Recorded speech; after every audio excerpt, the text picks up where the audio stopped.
Ayan, welcome to Maroldo Farming. Today I'm gonna show you when is the right time to pick the flower of ilang-ilang. Yeah, usually the Western company loves to buy the ilang-ilang flower from the Philippines to use for the perfume. So this is the right timing to pick the flower. As you can see, there's a red on the middle, and it's kind of yellowish na, not so green. Ayan, all the red. Let's see this one. Okay, and that one is also red. Ayan.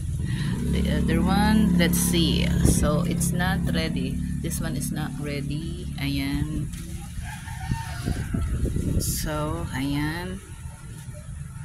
So that's the sign when the flower is ready to pick. The reason why, because if it's too ripe, they said the smell has a different smell when it's too ripe. Ayan, so the leaves is not so fluffy.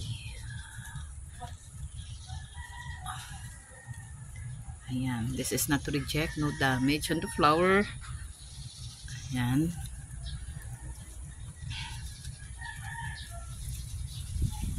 Oh, nice.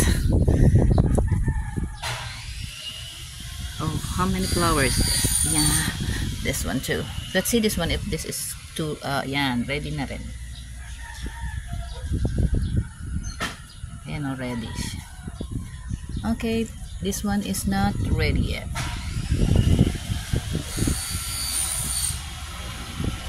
So,